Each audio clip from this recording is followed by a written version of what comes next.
Hello, hello. Is this clean or dirty? This looks to be clean. Hooray.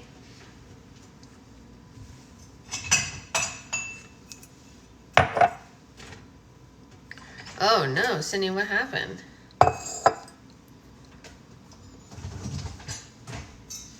What happened?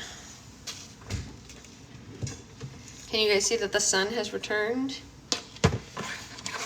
The sun is back. The ground outside is still wet, but oh, that happens, yeah. That happens. Oh, hooray, no cavities. Yay. That's always good. Very good, very good.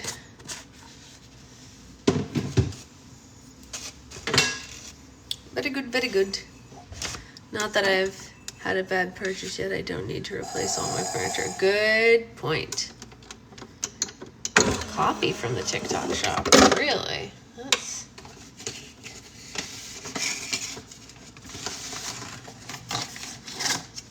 I wonder if the native plants in California are both dry. Yeah, I don't know. Morning, Tressa. I'm not sure, Grace. That's a good question.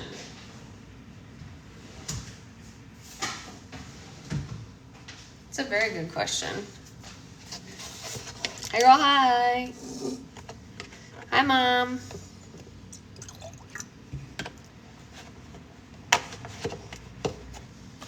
All right. We're making coffee. Getting ready to sit down. Oh, thank you, Brittany. Brittany, the second part you can take your time on now that the first one is done. You don't have to rush like that. January for our rainy season, but this rain was epic compared to normal. You know? This is a lot of rain. It was too much rain. You got your slimes last night. Yay! Congratulations. That's awesome. I can't remember which ones you bought though. I don't remember. There's so many orders. Today I'm making custom slimes pretty much all day. You also got your slimes last night. Whoa, that must have been everybody who I mailed on Monday. Throwback movies, nice. That's a good one. Oh, and Tar. Tar. Yeah, Amanda, do that.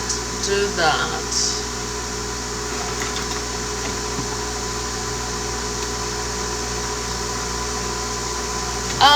You know what, Dawn? That's a great question. I am going to have to side with the Chiefs on behalf of my queen, Taylor Swift.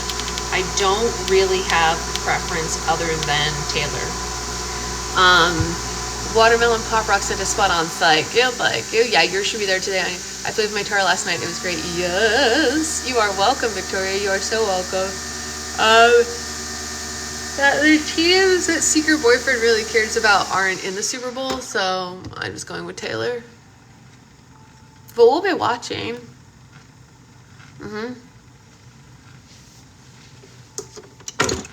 She just broke my ear. She's like, is she also rooting for the Chiefs on behalf of Queen Taylor Swift? I'm sure.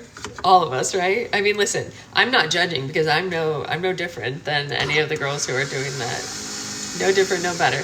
My friend Abby was excited. They went, this slam is so much better than you. Wait, what does that mean, Grace? Have you made them slam for she loves Travis? That's fair. That's totally fair, Dawn. My mother-in-law was throwing me a Super Bowl party, and I was like, why? We care about neither of these teams. Yeah, I think we're just going to watch for fun just to see, you know. Michael announced today that when I grow up, I'm going to be a slime maker like Sasha. Oh, precious. Tell him that's so sweet. Yeah, thank you. I love it. That's really cute. It's very cute. There's a little girl who lives in our building who is very, very little. We're talking like toddler little. And I keep wondering how it's going to go when we've seen her a ton of times. I see her like almost every day out there, and I talk to her parents. They're like, cool, whatever. And I keep wondering what it's going to be like if she finds out that I make slime. Oh, thank you. Thank you. Thank you, Cindy's husband. Too long with no power and still teaching. Woo!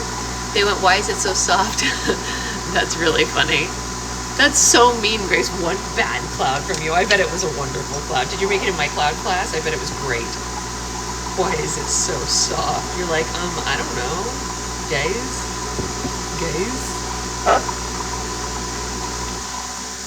Which one? Was it a butter? Is that why? Oh no, I almost spilled. Did you see that?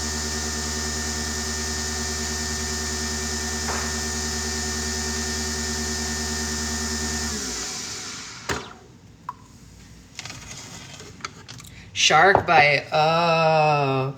Shark bite is incredibly soft compared to most butter slimes. And yesterday I placed a new order for the clay used to make shark bite so that I can make it again, because I know that it was voted on to be made again, but I ordered some other colors also so that we can make another slime in the same style, because everyone liked the swirls and the texture, but like different scent, different theme, you know what I mean? So that's happening.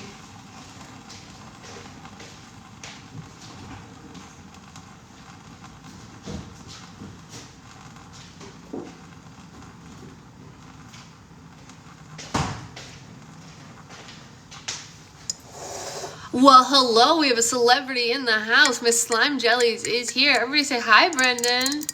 What's shaking, bacon? I am frothing the milk for my coffee.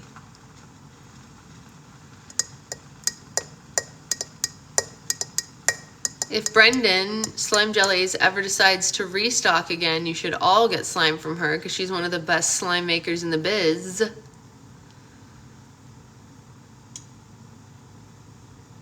It's true.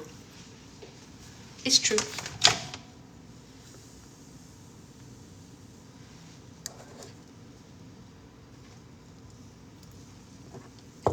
I made too much milk. Oh well. Oh, look at how cute that is though. Look how cute it looks in the cupcake with just the little like beep boop beep boop, right?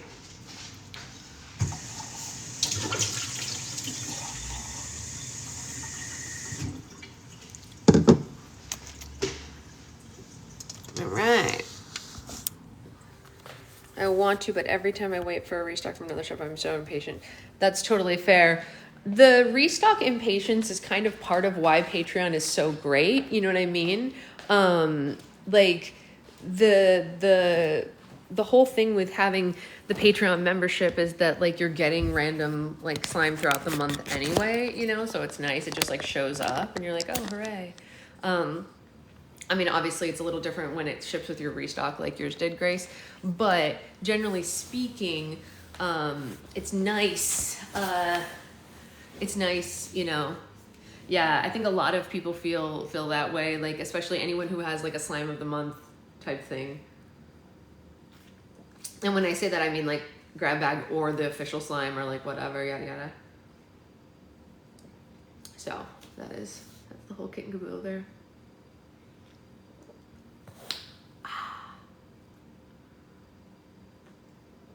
This is so good. I'm sorry, I know I should be reading, but yeah, I think it's fun, right? I think the whole like getting a random, I like the randomness of the grab back wrap. The last few haven't been random. No, I let you pick the last ones. That's true, Brittany. That is true. You're right about that. They haven't been random. I did let people start picking some of the grab. That's true. You are right about that. But it's still fun, right? Morning feeling bonker stressed about the work this morning. Why we still stress? Miss Raven, we missed you so much last night. Are you okay? We were worried about you. We were worried. I had you on my list and then I was like, is she okay? I hope she's okay. Good morning, Tiffany. Annotating I'm sorry, I have the hiccups. Hey, Julia. Sorry, that was a hiccup. I have so much to do and I'm supposed to see like 7 clients. Oof, that sounds awful. Sorry, I got... Oh, you're totally fine, Raven. We just wanted to make sure you were okay. You don't have to be sorry. I didn't read much yesterday, starting chapter 9 today. Oh my gosh, I am behind you now, Rosie, because I edited last night instead of reading. I am so close to being done editing my book so that it can go up for you guys. And I was like working on formatting last night. Can I tell you guys something about Amazon book formatting? It is not for the faint of heart. It is not simple. It is not, you did not take up our time, Raven. We just put someone from the wait list in. You're totally fine. We were just worried about you. We just wanted to make sure you were okay. It's not, we were not worried about the time. No, don't stress. That's why we have a wait list. Things come up. I'm never worried that I'm never worried about that part of it. I'm gonna sneeze. I'm just always hoping that everyone's okay. Sorry. The sun came back and now I'm gonna start sneezing again. You guys know how I can't not sneeze when the sun's here.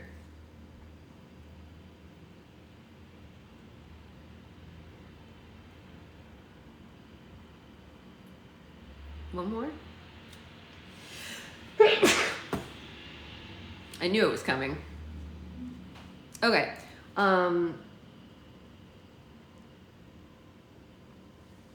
Yeah, seriously, no stress. We say when someone sneezes that they speak the truth. That's funny. That's enough.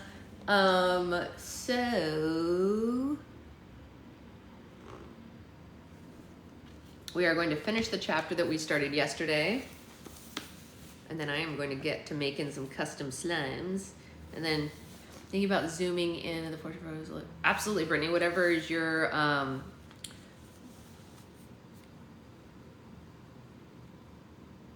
artistic vision. All right. So, in case anyone wasn't here before, we were reading chapter. It's a very long chapter. We were reading chapter 5 called Popular Girl Handwriting. I'll go back a paragraph to kind of get us back into where we were.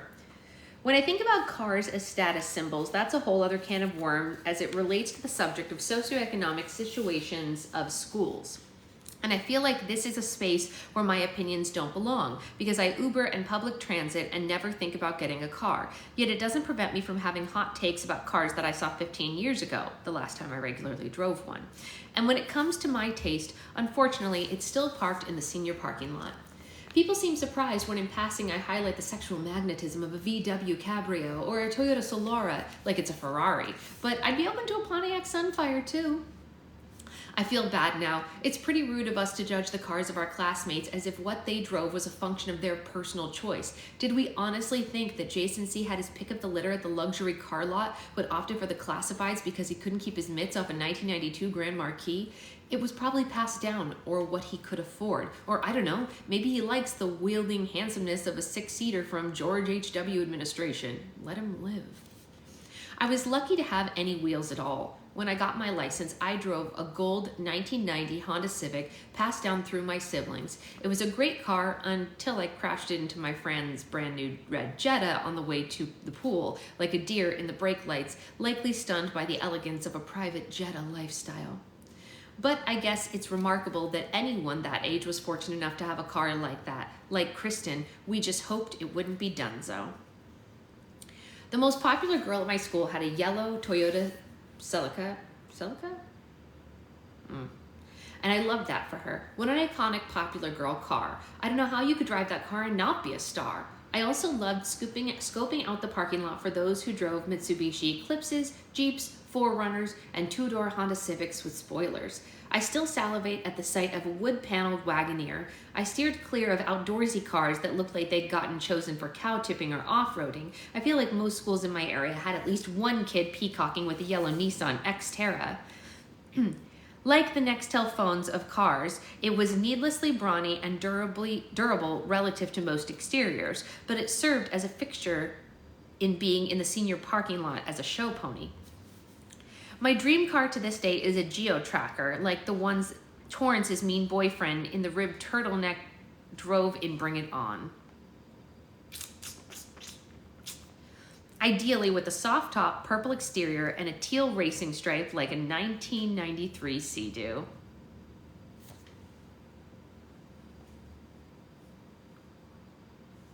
I wanted to choose a few memorable moments of my mimicking popular behavior that continued far beyond pen and paper throughout my teen years, but countless other elements of sartorial millennial iconography also come to mind. I don't remember high school being at all like the movies or millennial nostalgia memes that I see, even though I tried on certain elements for size. I think many of us are familiar with the popularly held image of a Y2K queen, but I think that's more of a SoCal starlet than a homecoming queen from 2000's high school Americana. It might be different if you went to high school in Southern California. Maybe it does look like what people saw on TV. I have to say, people ask all the time, like after the TV show The OC came out, like how bad it was. And I was like, I mean, it's pretty legit. Minus like, obviously in later seasons when they got into like all the stuff with the gun and like people dying and whatever, that was soap opera-y. But like season 1 and 2 of The OC, yep, that was pretty normal. I was like, no, that doesn't sound weird at all. That's all just someone punching someone in the parking lot just because they're poor. Yeah, maybe. Like really awful stuff. It's just stupid. You know the gal, she's like the juicy tracksuit, wearing Uggs, maybe in low-rise pocketless denim with a tiny purse and a Playboy bunny sticker tan line peeking out from the lower hip, a bedazzled flip phone in her pocket so she won't miss her ride or dies text. This is definitely accurate to the imagery from the era that I aspire to, and unfortunately that Playboy bunny sticker I eventually acquired too. But when I really think about it, the clothes that the popular girls wore in real life were more business casual than Y2K core at my high school. I don't remember the upperclassmen being into trends. I remember them into looking nice, if that makes sense, like a form of conditioning for future sorority pin attire. I'm not sure exactly when, but there was a shift in my style that was best represented by footwear. When my friends and I stepped away from casual shoes like rainbows or reefs or Birkenstocks, Boston clogs, and started wearing heels with jeans, an unfortunate trend we'd carry well into our college years, when many of us would need to be carried home due to inflexible realities of patent leather on the dance floor. The style was kind of like if Express and Talbot's had a love child, creating a look that said class officer but make it sexy. Where the silhouettes were classic and predictable, but there was the occasional modern accessory, texture, or neckline that would surprise you, like when a teacher had a cowl over my unavoidable leg cleavage in drapey blouse. I wasn't after cutouts and mesh. I lusted after tailored 3/4 length sleeves and boat necks, and thought small details like keyholes were innovative must-haves. We did not dress like that. We wore the juicy tracksuits. Yeah.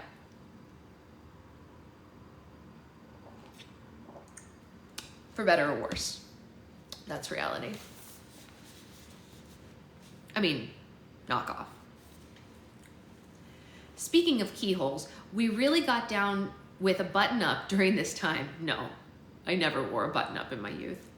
I suffered from the inadvertent keyhole boob gap that had to be remedied with a cami or a vest. My friend and talented writer/podcaster Caroline Moss refers to this era of millennial dressing as when we all looked like cater waiters, and that's pretty much hits the nail on the head. For example, I don't remember feeling my best in revealing clothing, but I do remember feeling like a goddamn smoke show, walking down the halls in a crisp turtleneck with a first day blowout and a pair of dress pants that could double as vague choir bottom.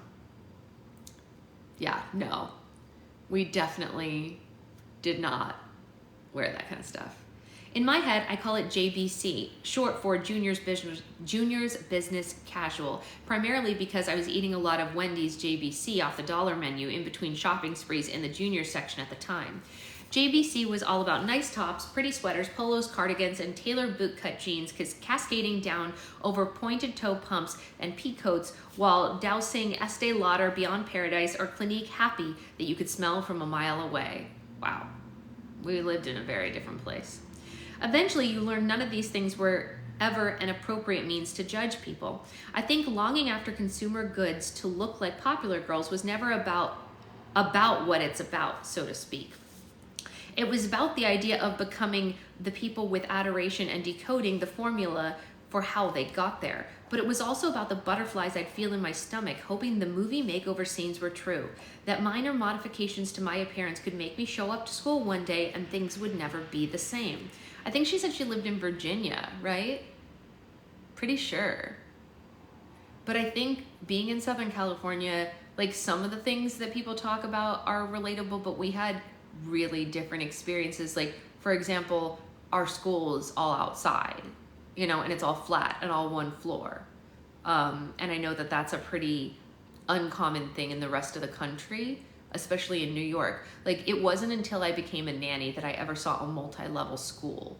I went to go pick up the kids from school and I was like, there's so many floors. And one of the kids left one of her like school things in her classroom, and she's 5. So we had to run inside to go get it. And she was like, oh yeah, our classroom's on the 4th floor. I was like, you're 5 and your classroom's on the 4th floor? What are these people doing? Like, what was happening in this place? New York is a wild place. Yeah, no, we had 1 floor. Our entire school was spread out over 1 floor, and everybody ate lunch in the quad outside. And you had to walk outside to get between classrooms. The classrooms were indoors, of course, but like the doors led to the outside. Except for really specific spaces. Like the music room was contained and all the music classes were in one place and you could walk between them without going outside, or to your music locker without going outside. But you could not get from the music room to like your English class without going outside. Mine was less than that, Shelly. Ours was small. So you wear like your coat in the winter because it has to get 40 sometimes, right? It didn't used to. We would just like layer up. So like the thing about Southern California kids is that you almost never wear a coat. It's primarily like layers. So we got to school really early. It was colder no matter what time of year when we got to school, because like I've said, we had 0 period choir and I got to school at like 6:45 in the morning. And so we would just like layer up sweatshirts and then you would just peel them off during the day and put them in your locker or whatever. So I don't know. I don't even remember having a coat in high school, to be honest. Not that my mom wouldn't have got me one, but like we just didn't use them, you know? I'm sure I had one for like when we would go somewhere that actually warranted it, but not to school. I still haven't put my 2 coats together to make a winter coat. 2 coats together. I don't know what that means. We definitely had, so our school was 7th grade through 12th grade. And there was a whole section for the junior high off to one side, and you hardly ever went over there because I didn't go to junior high there. I played water polo and swam. I had a massive fuzzy park. Yeah, well, that's different, of course. Damn, my graduating class was almost 700. Oh, yeah, no. Ours was like 300 maybe, which was big for the time for us. Anyway, very different life. It's a similar anticipatory feeling to situations like returning to school with tan lines after spring break, maybe with a singular threaded piece of hair getting face framing layers or your braces off, or basking beneath the glow of your new waterproof purple digital watch Indiglow. Like human iOS updates, these features, that's true, it is like a human iOS update. Like human iOS updates, these features felt like a major opportunity for minor improvements to keep you up to date and fresh until you could build up the capital to constitute a formal rebrand over summer break. If I may generalize, pursuing status or material things was a shallow quest, but in practice, it was more of a side effect of seeking social acceptance for survival, which I think is a very millennial trait. Different currencies hold value within and across generations. In my experience, uniqueness was not valued when I was growing up the way it is now. As I mentioned in the introduction, one trait I've observed about Gen Z online is their celebration and prioritization of identity and individuality, which I applaud. We're now in the era of personal brand, but before we could curate personal brands, we just had name brands, and as weird as it sounds, a huge-ass moose or a Vera Bradley hanging loosely from my arm felt like armor, in a sense. But I appreciate the memories. I always tell my parents the material things I wanted and never got that don't make me feel like I missed out, but lucked out in a way, because that's why I remember them well enough to articulate them here. Longing implies a sense of absence, but for me, it was a mental real estate that I used for dreaming of the new me. While I find this mentally exhausting and now see how capitalism subsists off convincing you that the new you is just around the corner, at the time I really believed it was. To this day, it's still nice to just believe sometimes. When people say you don't want to peak in high school, I wonder if they mean the type of fleeting coolness that doesn't really hold up with age, becomes normalized, or dissipates when high school ends. Like hedging all your bets on your looks, partying, your relationships, or the admiration of your peers, especially because relying too heavily on them can make your decisions short-sighted at the expense of your potential. I started dabbling in a more party girl phase later in high school, and it was arguably the most fun I had. But it is also the time that I probably regret the most because I wasn't myself. I had the rest of my life to do stuff, but it felt exciting to do things that adults like to do, like drinking a glass of Malibu rum neat so that you'll be warm enough at the party that someone's having in their heatless garage. It's interesting that once I started hanging out with a group that got invited to parties I always wanted to attend, I have no memories of paying attention to what or who was popular at that point. Maybe it's because I almost finally was. Or maybe it was because the upperclassmen were gone so that there were no more out-of-reach local celebrities. Regardless, I had the time of my life watching those 2 summers fade to fall, junior and senior year, killing time between oversized sunglass gossip sessions at the mall, long drives listening to burned CDs we made for each other, healing our broken hearts with Since You've Been Gone, and trying to take 1-2 steps forward but listening to I Go Back, and similarly wishing time would stop right in its tracks. Like strawberry wine, we were 17, and the hot July moon saw everything. Like the first time I threw up fettuccine alfredo on my friend's back deck after being too empowered by Power Hour. Or the time that I made a grave amateur drinking mistake and got coerced into doing a keg stand, but forgot I was wearing a dress. In reality, the actual cool kids weren't the ones doing the most to try and appear cool. They were the ones who were already doing something in some way and who already were in some way and who weren't defined by any metrics in the high school provided at all. And it took me too long to realize the coolest thing I could have done is not care so much about achieving social status. To this day, as much as I resent it, an appearance of effortlessness appears to rise to the top in popularity, and that is simply not a trait I possess. I'm fascinated by people who seem carefree, take on social situations breezily, and or possess a level of natural beauty that makes me assume they don't require a 12-step shower shave self-tan routine to go out of town for a wedding in hopes of appearing presentable as a human woman. I call this a dolphin shower because I leave this venture squeaky clean and hairless, making me eligible for all the fish in the sea and for people to take pictures with me, not unlike a Discovery Cove. Maybe I am a dolphin girl. I have Grace, but it wasn't until my mid-20s, and I had no idea what was going on. I literally was in Italy on my study abroad, and I went into a party that was happening in one of the kids' rooms, and one of the girls was doing a cake stand, and I was like, what's happening? And they were like, it's a cake stand. I was like, I did not know that's what that meant. I had heard the term before, but until I saw it, I have pictures of it. I was baffled. I was like, what is happening? I took pictures on a real camera. It was before phones had photos. I'm that old. Yeah, I'm that old. We had a thriving keg culture at my college. I had a very different college experience than most.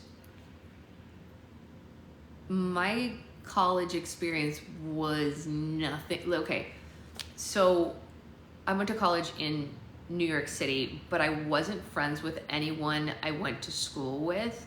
I was friends with all the kids that I met outside of shows on Broadway, mostly Rent. And so our version of like partying was like we would get enough people together to perform Rent on the subway in the middle of the night when no one was there and everyone had a part, and we would literally dance around empty subways and put on a show. So like we were living a slightly different life than regular people. We were not partying the same way you all were. But there was no one watching us, Becca. Yeah, same, Claire. We also, do you guys want to hear an aside before we finish this chapter about something that we used to do in New York City when I was like 21, 22, that was like super fun and probably could never be done today, but we had so much fun doing it. Our version of partying, we used to play like a citywide version of hide and seek. Okay, so we would set a boundary. We'd start at someone's house, whoever's, like, whatever apartment, yada yada. And so we would say, okay, what's the boundary? So for example, if we started at my place, I lived in Battery Park at the time, right? So my apartment was right here along Battery Park.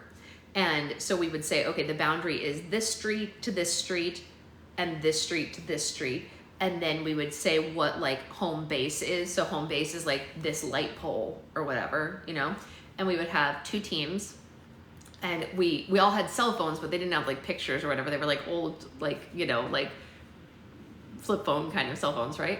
And so you would start at base, and one team was it, and the other team had to go hide. And you would have like 5 minutes, right, for example, to go hide. And you'd get to go anywhere within that boundary, and then you would text the other team a clue about where you were. So for example, if you were hiding near like a really big office building, you might say just the name of the company that's in that giant office building, or like whatever as the clue. And there was no Google on your phone, so it's not like they could like Google that. They'd like have to figure it out, you know what I mean? And so we would go over. But if you were the hiding team and you saw the seeking team coming before they saw you, you could switch locations and then text them that you were now in a new place, and then they had to find a whole new place to find you. We used to literally like climb fire escapes and hide in like above people and like look down at them and be like, nah.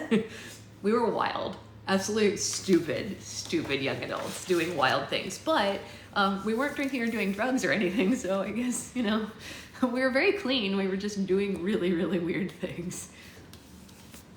It's a weird life. What a weird life. It was really fun, honestly. We also used to do scavenger hunts where we would split our entire friend group up into like 2 or 3 giant teams. Like, we're talking like 10 or 15 people per team. And then we would make lists for each other. It'd be like, okay, here's the boundary, put 20 things that you could do within that boundary, and then we'd switch lists, and we'd have all day on a Saturday, and we would just do a giant scavenger hunt around the city. Like, I have some pictures of it. I ended up in a little like student film or whatever, because one of the things was like be in a movie. And so like we found a thing filming, and I was just like, can I just sit in the background of this for like 3 seconds? And we had to take pictures of, we had like old regular cameras, you know, like a real camera. And we had to take pictures of everything to prove that we did it. And yeah, it was a lot of fun. We had a really good time. We have some really, really funny photos from that. Weird. Whether it was clothes, parties, or involvement with the student body, by the end of high school, I felt a level of acceptance that I genuinely appreciated. Not like senior superlative level or homecoming princess level of formal recognition outside of something called prom court, where you dance with 30 classmates at prom wearing a red dress, something I still struggle to understand, but it was exciting nonetheless. But when I graduated, I realized that I felt the proximity to popularity and had a lot less to do with how cool I seemed to other people, and a lot more to do with finally feeling like I belonged. What's MO? Oh, the Mall of America? Yeah, it is fun. It is fun. It was an exceptional experience forging meaningful new friendships towards the end of high school. I still feel misty remembering my friend and I sobbing to Coldplay's Fix You when we said goodbye before going off to college. We were sad to be apart, but I think we also knew everything was about to change and could easily fall apart, and we were right. I don't keep in touch with everyone, but I still think about them often. Weirdly, I always dream about my high school friends. There's something so important about people you first experience teenage rites of passage with, and I think my subconscious feels safe with them. Ultimately, I'm grateful that in seeking the status I wanted, I eventually got what I needed: support. I genuinely loved the overall community that I grew up with in high school. Maybe I over-romanticized this time because college was different, much darker time for me. Anecdotally speaking, I find that people often describe having thrived in a maximum of 2 out of 3 following scenarios: high school, college, and/or early adult years in the workforce. It seems like a lot of people who liked high school hated college, or vice versa. If you went straight to the working world, it had a similar inverse relationship to high school. After college, the same thing applies. If college represented freedom and fun and working felt restrictive, but people, me, benefited from the structure of the over fancy free existence. You can't win them all. And I had to learn that the hard way. And that's okay to not be having the time of your life when everyone else is. Teenage popularity was the start of a quest to endlessly try and fit in, even when it felt like a stretch. But focusing on proximity to popularity has its limits. It convinces you that you can repeat the formula and your classmates in college or the real world will value the same things, the same brands that you splurge on, the same bumblebee bag that you wear so little that it stings. But the personal brand that you establish through wearing brands and making friends is the same pool of people. In the same pool of people, K to 12 doesn't carry over. You finally found your identity in the friendships you made and all the goods you could attain, but now you're expected to know who you are without them. This is one of the early signs of a pattern I'd repeat throughout my life, where I obsessively searched for a style I could copy instead of creating my own, seeking a formula I could follow to find the secret solution everyone else had, without realizing that my believing there was one was the problem. I spent more time copying everyone else than getting to know myself, ultimately drifting further and further away from the scrappy school supply loving gal who was full of life as the swirly curly letters she once drew. This was the start of a lesson I'd have to learn time and time again. In life, you can't let obsessing over how the letters look be at the expense of discovering what you would have written on a page. Interesting.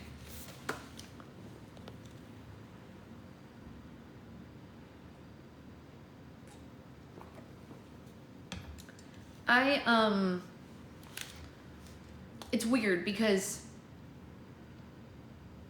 I definitely was like the weird kid in school who just did whatever she wanted to do regardless. I think I know, right, Claire? I think Claire, how many more days do we have with you, by the way, before we lose you to work? Not that we don't have to work, I get it. I think you start Wednesday. Is today not Wednesday? Am I out of touch? I thought today was Wednesday. You mean next Wednesday? We have a week left? Next Wednesday. Cool. Hopefully you'll still listen to the videos or something and pop in the chat and participate, because you've been an integral part of our you guys, Claire got a new job, so she won't be in book club anymore because she's going to this dream job of hers. So obviously it's amazing that she's got this dream job. Of course we're gonna miss her, but I know. So yeah, I think a product of being made fun of for the things that I liked so early in life made me just stop caring really early. And so I just kind of unabashedly did whatever. And the result of it was weird, right? So this is not to say that I didn't continue to get made fun of in certain regards, but I had a weird effect on people in school accidentally. I'll give you a really basic example. I'm really bad at math, right? I hate math. I can't do it, right? So I used to take coloring books and crayons with me to school and take them out in math class and just color to distract my brain, because I couldn't do it, right? I was really, really struggling, and no one was paying attention to the struggle. So I was a kid with a 4.0 GPA because I had AP classes and I got good grades in those classes that balanced it. So no one was putting me on an academic plan to help me in this one class that I was seriously failing at. So I just started bringing literal coloring books and crayons to class to give my brain something to do to try to pay attention, right? And at first everyone was like, what is she doing? But the result of that was that on days when we didn't have to do anything in class, everyone would ask for coloring book pages and we would all sit and color in math class. We're talking boys, girls, whatever, the popular kids, the not popular kids. We were sitting in our geometry class just coloring in a Lisa Frank coloring book. You know what I mean? And so like, even though I wasn't friends with the popular people outside of class, they like looked at me with like she's okay, we won't bug her, you know, kind of situation, because they were like, she's the one who brings us stuff to do kind of thing. So it was like that weird kid who was like, it's okay, we can do something funny. Yes, boys, girls, I can't help it, baby. So we did that, and like I always just did weird things like that. Yeah, exactly. Before it was acknowledged, Nikki, for sure. Like no one was paying attention to like how badly I was failing math class. Like so bad that I probably should have been held back in math. It was so bad. But I was getting 100% on everything in all my other classes, so they were just like, she's got a 4.0, whatever, you know what I mean? But I talked my way into a C in math class, so maybe nobody noticed how bad it was. Because I literally discussed the situation with the teacher, and I was like, hi, I can't do this again. I need you to know. I had a baby, and somehow that made me cool. I mean, I would have hung out with you if you had a baby. I had issues in math too, but it was special education, so they had to pass me. Really? They have to? That's a big problem. Administrators won't let students be held back unless it's like all class. Yes, that's correct, Grace. They look at your overall and they're like, we can't hold back a student who literally has a 4.0, even though she's like literally failing.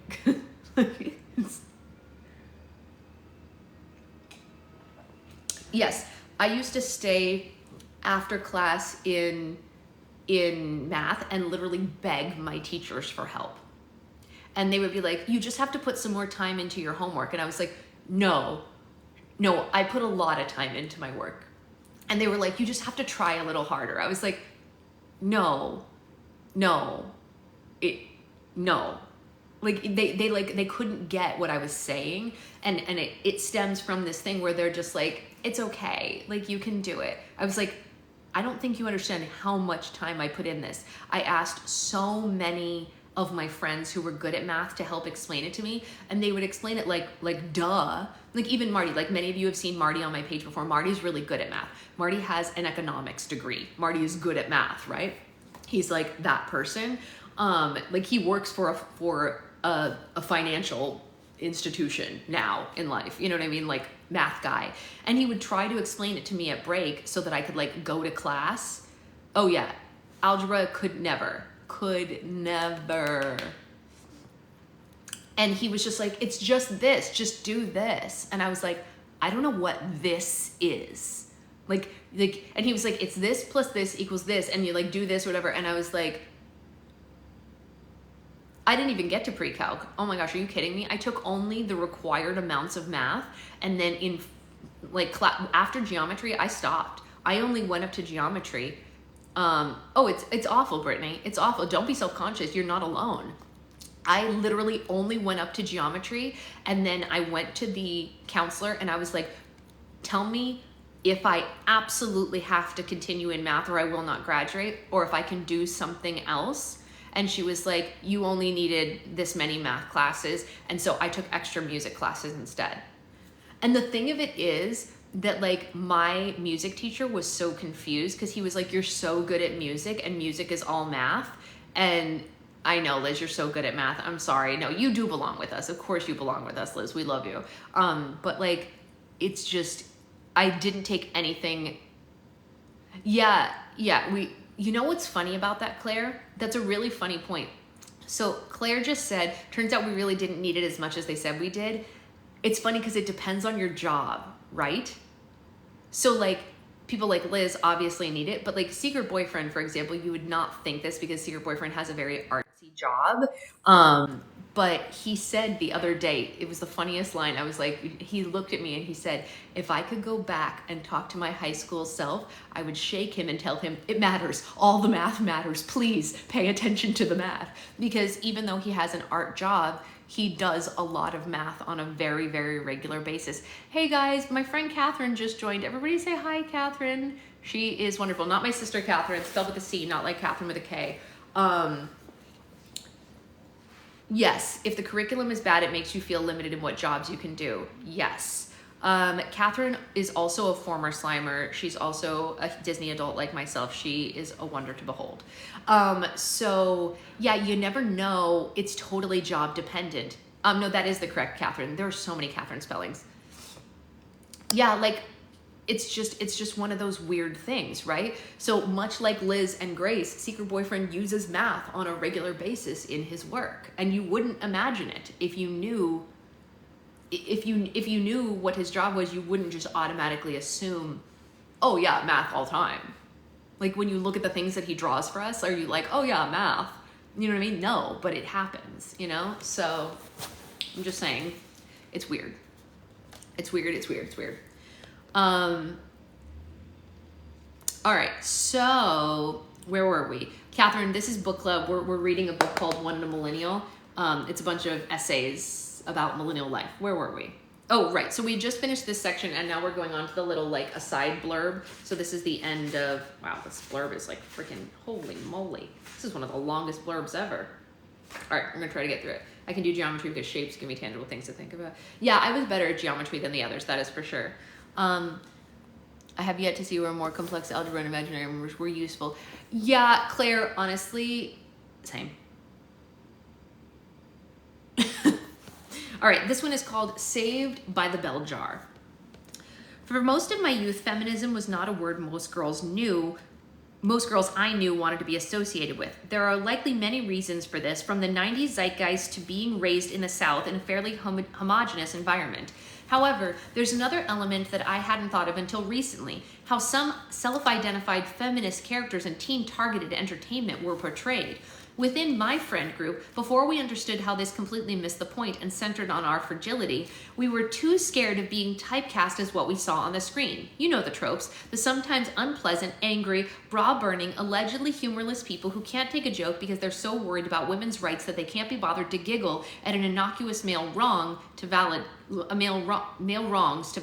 them. I found the idea of not laughing at misogynist jokes to be rude somehow, and assumed my reacting negatively was a choice when I could choose to lighten up. While the mainstream adult world in the 90s had plenty of media influences that reinforced these stereotypes, likely as a form of backlash to second-wave feminism, like Rush Limbaugh's coining the calcifying of the term feminazi, I was really aware of the cultural conversation, so I had to imagine the themes I picked up were embedded in the programming I was watching. While writing this book, I rewatched some of my favorite pop culture fixtures to get back into the headspace of a younger version of me, and one of the shows I revisited in more detail was Saved by the Bell, SBTB. I felt like seeing old friends in the Bayside crew. They were canonical to my understanding of American high school experience before I was old enough to have proximity to it, serving as my PG Saturday morning brat pack when I was too young for the John Hughes multiverse and wasn't allowed to spend time at the Peach Pit watching Beverly Hills 90210. Following this rewatch, I'm still convinced that SBTB is partially responsible for my negative association with the word feminism for most of my youth. In terms of the cafeteria archetypes provided by this show, I remember thinking that Kelly Kapowski was the breezy, naive, sometimes ditzy cheerleader short on cash, and Lisa Turtle was the rich fashionista whom Screech was in love with and who always had the best comebacks. And I turned into my own form of a macho pig while thinking Jessie Spano was too serious, studious, and needed to relax, while perceiving her pushback to sexist behavior as disruptive and difficult relative to her laid-back counterparts. When the show got picked up on streaming sites recently, I was seeing her character being celebrated on the internet for being groundbreaking. But I remember it differently, like it shattered my interest in sharing her beliefs. A plus B equals Snow Bastion, true. Fortunately, I saw a Jezebel article from 2009 that supported my theory called Jessie Spano, Friend or Foe. It made me feel like this deserved more exploration. Part of my goal in rewatching the show was to see if younger me was a built-in baby misogynist, or if Jessie's peers positioned her personality as undesirable in some way that taught me not to like her. Turns out, it wasn't Jessie's character's fault. It was due to how her male counterparts responded to her, informing me that her feminist principles weren't good points. They were punchlines, To be clear, I take accountability for being a garbage feminist and how I consume a lot of pop culture, whether it was things I took from Bayside to taking Justin Timberlake's side in the Britney breakup and beyond. But I think it's interesting to examine where seeds of influence were planted that inspired this mentality.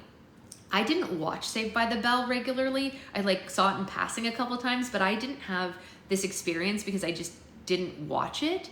So I don't know what she's talking about, really. I couldn't tell you, if you listed the Saved by the Bell characters, I couldn't tell you which one was which stereotype. So I'm out of my depth with this one. And in the world of stereotypical chauvinist pigs, there was no influence greater than A.C. Slater, and no matter how hard I tried to forget him, I can't. Also, I absolutely took Britney's side in the Britney-Justin debacle, so to that. Mostly because I had to see him in literally every hotel room I checked into while writing this book, and all I could do was shake my fist in a very intimidating yada fashion. While I tried not to succumb to the impulse of renting out one of the movies that he shared with his iconic dimples at the Extra at the Movies welcome channel screen.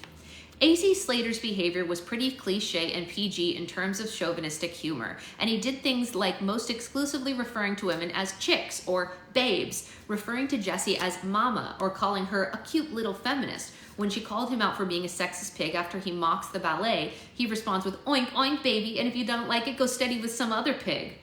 Wow. Really? They said that? Oh my God. Yikes. I don't know how I would have reacted if I would have heard that. Wow. Yikes. In this time period, I was pretty much only watching music videos. I didn't watch a lot of TV. I never watched Dawson's Creek. I never watched any of those things that, any of those normal TV shows. I was busy putting on musicals, so wow. The crowd loved it. At one point, in a marriage simulation, Jessie tells Slater since they both work, they should share the household chores, to which he says, fine, you cook, I'll eat, and the audience laughs. And then she asks him if he heard of the women's movement, to which he responds, sure, put on something cute and move into the kitchen. The audience laughs a little harder. Wow, I did not know this is what that show was like. Zach Morris was just as guilty, but I mostly took note of Slater's active mocking in response to times when words like sexism and feminism were explicitly used, trying to figure out why I internalized the dismal of these specific topics. In another scene, Jessie states that women, in addition to men, can go alone to parties without a date and it's perfectly acceptable. And Slater says, when you do that feminist thing, your nose scrunches up and you look so cute. And the audience does a flood of awe noises. For every good point she makes, he minimizes it, gets rewarded for doing so with sound effects, and then Jessie melts back into his arms, her steadfast statements offset by her never-ceasing softness to his infantilizing charm. But the most shocking realization of my rewatch was that perhaps the most manipulative aspect of all was the laugh track. Even though the show was filmed in front of a live studio audience, in television there could be something called sweetening, where an audience laughter is punched up or replaced entirely with a laugh track or other sound effects so that the audience's live reaction can be edited, enhanced, or removed to communicate to viewers what's supposed to be funny or solicit some sort of emotional response. Saved by the Bell seemed to have a lot of canned laughter, as well as other sounds that were nearly identical episode to episode, and in my opinion, they were undeniably biased in favor of the male characters. I saw enough examples of where her legitimate points were met with silence more often than she gets a cheer, and it's clear her feminist views are mostly used as an object for comedy. The cadence was usually that she makes a decent point and then someone makes fun of her and the audience laughs at her being the butt of the joke, or she's in a scenario where everyone else is having fun, but she can't seem to get past something that's sexist or unfair, so she's told to lighten up. Wow. Rinse, repeat. Maybe my monkey bar-aged misogyny wasn't actually the problem. I didn't have to put much thought or judgment into how I felt about character stereotypes. The sound effects and dialogue completely engineered how they wanted me to feel about them. This is so interesting. I did not know that that show was like this. The laugh track is a key part of how our perceptions are formed about people whose experiences we're new to, and especially for older millennials, most sitcoms we grew up with used it. These sound effects told you who's funny and who is to be made fun of. And as a young, impressionable audience member, not yet marching to the beat of my own drum, it was effective. You know what's funny? I was just thinking about like why I have a different mindset about this. I think in high school, the only TV show that I actually watched regularly was Judge Judy. And even if you don't like that she yells a lot, she was very like strict about this stuff early on. Like if a person came in and wasn't paying their child support, she would just scream at them to get a job regardless of their gender and things like that. And so like that's the like, she's wonderful. Judge Judy's my favorite person on this planet. Are you kidding me? I'd literally like faint if I saw her in person. I'd be like, I love you so much. Please love me. Let me love you.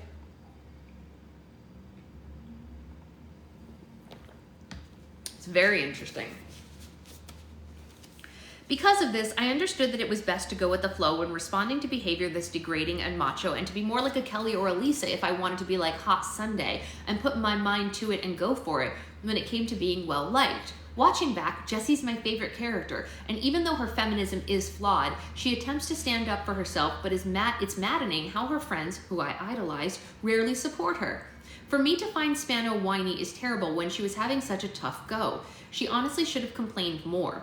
Her boyfriend openly degraded her, her friends seemed to find her annoying, and despite her best efforts to make silent points about sexism, her legacy is led by a lyrical nod to the Pointer Sisters in an iconic scene where her packed planner and penchant for perfectionism pushes her into a downward spiral that culminates in a caffeine pill addiction, causing her to incoherently scream, sing, sans eye contact, the words to I'm so excited, I'm so excited, I'm so scared. Bless her fast beating heart. In general, rewatching 90s teen shows with a laugh track is a fascinating activity. I noticed several shows that I revisited, the young men were in control of their comedy, while the young women were used as material for comedy. Even rewatching Boy Meets World, I felt this way, which is a show that I argue tackled a lot of issues pretty well for its time. It's my favorite when Sean joins a cult. In one scene, Topanga talks about how people should be forced to do traditions that they don't understand or that make them unhappy, and Corey says, "Can you spell peculiar?" And the audience cracks up at him for making fun of her for an earnest statement that isn't peculiar at all. In another scene, Topanga tells Corey, when people laugh at you, they're depleting their own karmic reservoir. And the crowd laughs, not because she told a joke, but because I assume it's her precociousness. And Corey replies, "You're going to be one of those girls that doesn't shave her legs, aren't you?" And the crowd roars, thus losing Topanga's point entirely. Based on dialogue alone, these shows had a good lesson, but combined with other ways that they set the tone, the point of female characters' attempt to get across seems to vanish in the wake of the consistent male mockery. I didn't watch that show either, so I think I've literally seen like 3 episodes total of Boy Meets World like in my life. When everyone was like so obsessed with Topanga and everything, I was like, oh, all I know is that she was dating Lance Bass. We all know how that turned out. Just like the handwriting of the popular girls of yesteryear that stereotypically represented the time we were in, popular tropes in screenwriting can tell you a lot about society's widely held beliefs in a given era, especially those held by individuals in the writer's room, which SVTB's case, with the exception of 2 episodes according to IMDb, were males. Interesting. Although the 80s and 90s contained notable progress in successful network shows led by female showrunners like The Golden Girls, Murphy Brown, and Designing Women, or the first primetime series developed by a black female, Living Single, the representation in the writer's room didn't seem to infiltrate teen-targeted programming in the same way. Very interesting. Clicking through most of my favorite shows back then, it's wild to think about how the storytellers teaching the masses about our experience in girlhood were mostly adult men. And it makes so much sense as why these shows manipulated us into not taking young females and or feminists seriously. They probably were people who didn't do that in real life either.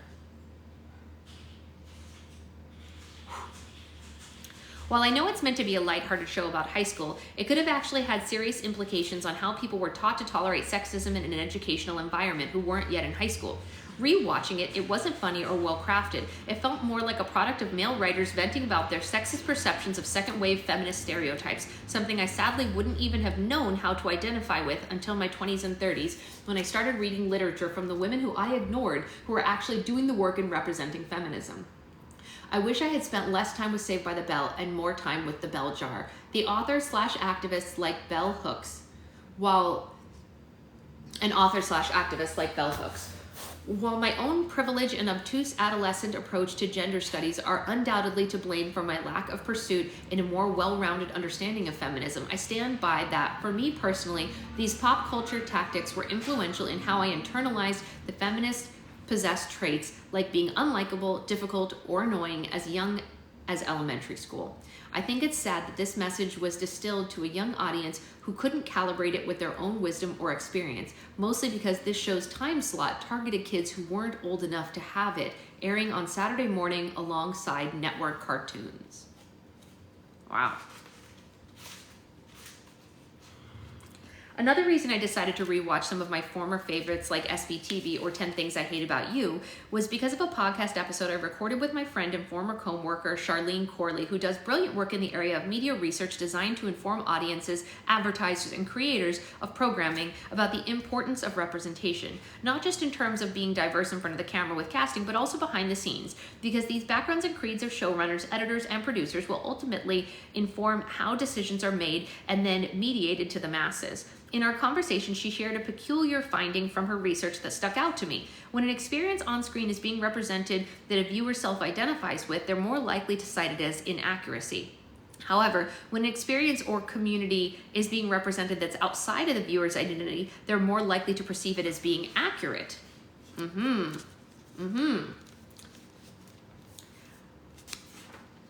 If I'm making an argument in this book for how pop culture matters, it's important to clarify how this can be for better or worse in this context.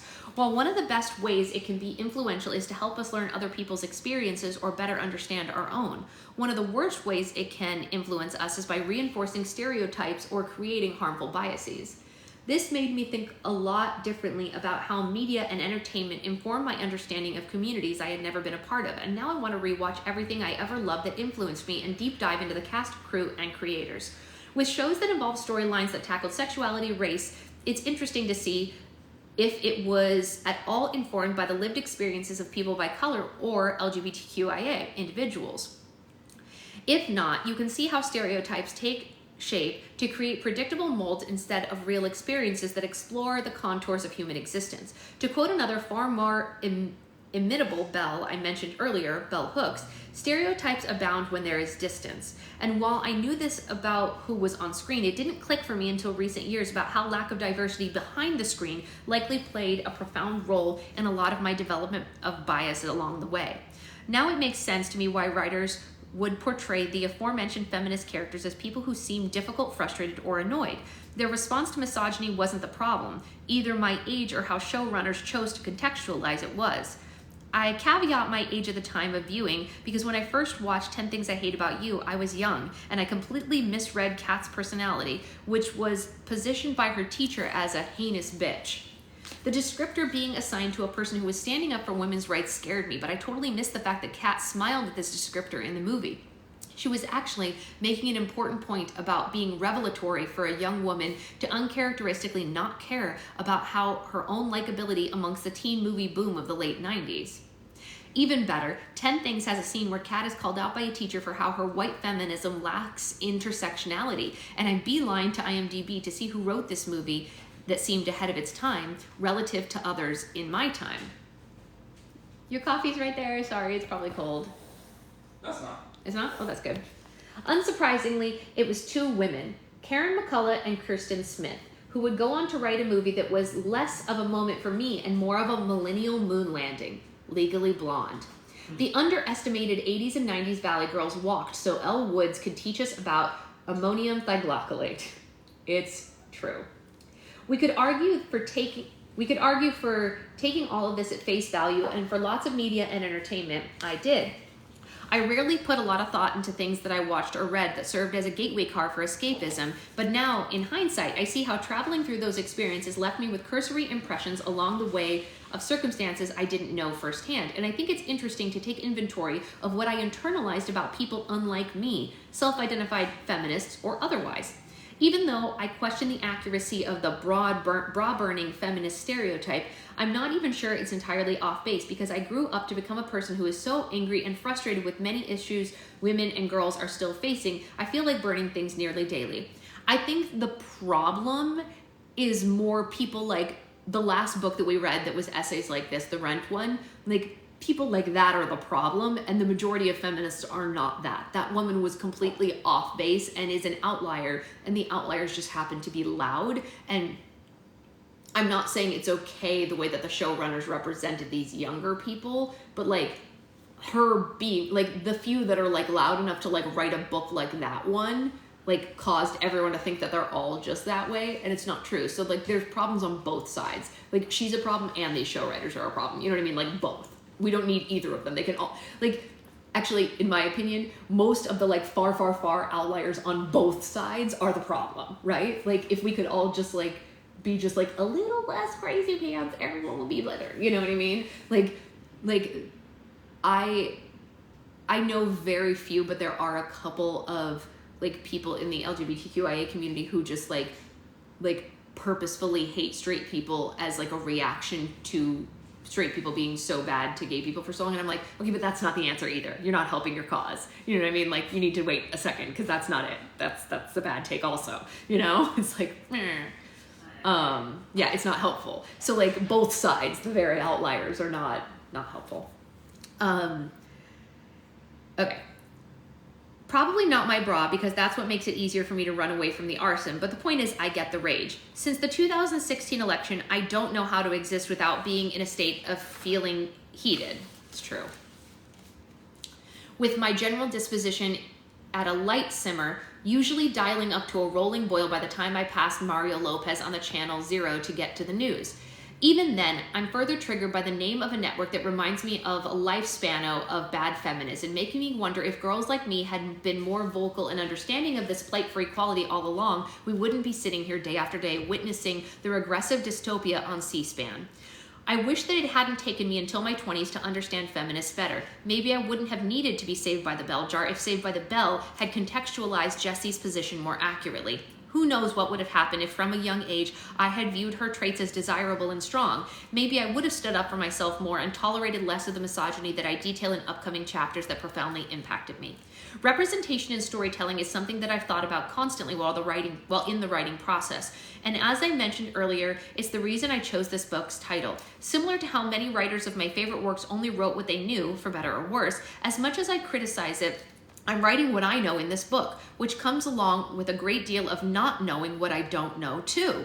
By default, I'm not capturing endless other millennials' experiences while co-opting the general moniker. In conclusion, part of what I say is because of what's popular in the history books and mainstream media hasn't always been written in a girl's handwriting, regular or screenwriting. There's a long history of women being written out of the narrative, or different groups of women being incorrectly written into it from an oppressor's perspective.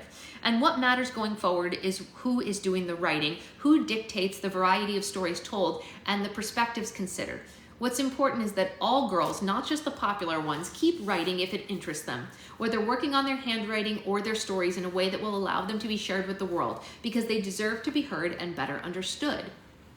My argument isn't that there's a way to do this perfectly. No one can represent everyone. Revisiting this show reminded me of the importance of paying attention to representation and entertainment as viewers in what we support, and also as a writer in what I help move forward.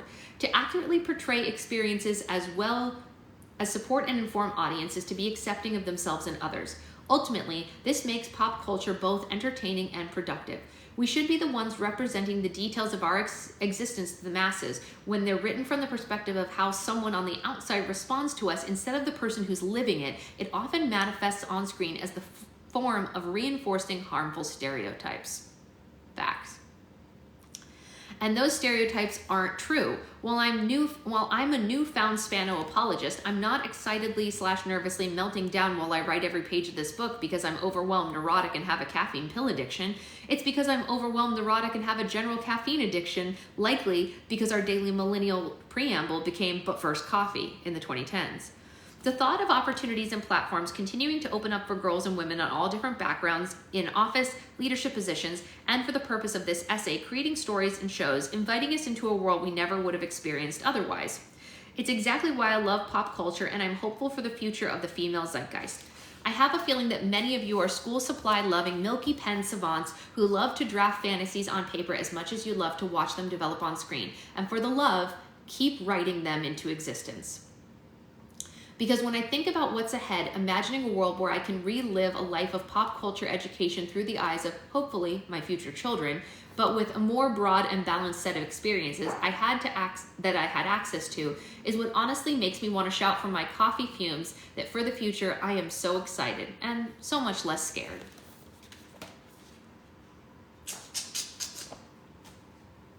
All right, well, I did not know that is how Saved by the Bell was.